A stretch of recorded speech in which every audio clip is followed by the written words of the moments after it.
Israeli troops advancing into Gaza.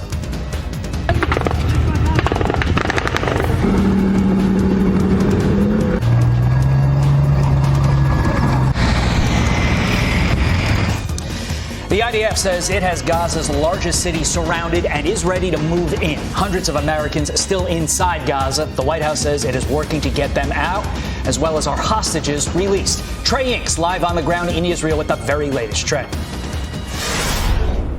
Yeah, hey, Todd, Carly, good morning. Some significant developments on the ground as Israeli forces say they have completed the encirclement of Gaza City. That announced yesterday by Israel's chief of staff, who says thousands of soldiers are on the ground in Gaza, continuing to push through the strip, trying to destroy as many Hamas strongholds and tunnels as possible. We do know those forces continue to push forward, but they are taking heavy losses. The Israelis say this week they've lost 23 soldiers inside Gaza. They've been ambushed by Hamas militants who are using RPGs and anti-tank guided missiles to try and hold those forces off. As this is taking place, the Israelis are pushing forward their air support, attack helicopters and fighter jets, trying to target as many positions as possible. We do know today U.S. Secretary of State Antony Blinken on the ground once again meeting with the Israelis. We do expect the Biden administration to push for some sort of pause in the fighting to allow more humanitarian aid to get into the strip and also let more of the foreign citizens to come out. All of this is taking place as the northern front heats up. Later today, Hassan Nasrallah, the leader of the Lebanese militant group Hezbollah, is slated to speak at 3 p.m. Beirut time, 9 a.m. Eastern time, and he will announce what comes next in the conflict on the northern front. Last night, I asked Jonathan Conriquez, a spokesman for the Israeli military, what the Israelis make of this speech and what they can expect. They say they are preparing for an escalation in the north, but they have to be patient and wait for what comes next. As the fire does continue into northern Israel, the Israelis are striking different positions in southern Lebanon, hoping to send a message to Hezbollah to try and deter them from getting more involved in the fight.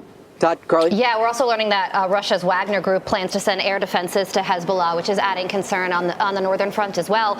But Trey, the IDF has said that this war is going to take months, not weeks. But every update that we're getting shows that significant progress is being made in terms of the number of Hamas targets being taken out. And now that the IDF has encircled Gaza City. So where are we in this war, really, in your estimation?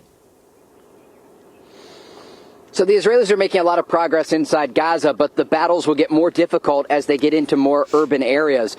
So the deeper into the city that they get, the more challenging the fight will be. The Israeli air support doesn't work as well in these heavily populated areas where there are tall buildings and an urban battlefield. So they're doing their job so far to encircle the city, as they've been told to do so by the military leadership in Israel. But as they push deeper into Gaza City, the fight will be more challenging. I'm curious, I want to get into a little bit more about this speech that we're expecting, like you said, later on today. Obviously, the concern is more of an effort from Hezbollah on the northern front. But the Israelis that you speak with, the IDF soldiers that you speak with, is there a real palpable concern that this could extend beyond just Hezbollah and Hamas and Iran serving as a help to the proxy? Could this expand to a much, much larger regional conflict following this speech today? Yeah, absolutely. And look, the Israelis so far behind the scenes say they believe Hezbollah is deterred up to this point because they see the American warships in the region. They understand Israel has the backing of the United States, and a war would drag in the United States that would ultimately help Israel to destroy Hezbollah, Iran's biggest proxy in the region. And then ultimately it could reduce the capabilities of the Iranian military. And so there are real calculations being made on the ground. But Israel has to be prepared for this to unravel into a broader regional conflict. The reality is we don't know, and Israel doesn't know, and so they have to make these calculations, understanding that Iran is playing with fire here, and they are one decision away from drawing the entire Middle East to a broader ground war. You know, Todd, it is Carly? One thing. On the one hand, you have the White House, rumors coming out of the White House that they're trying to cobble together this two-state solution, again, with many Middle Eastern Arab countries as the leaders in Gaza. And then there's the possibility, based upon how today goes, that maybe some of those countries could be in a war against Israel. It is just so interesting.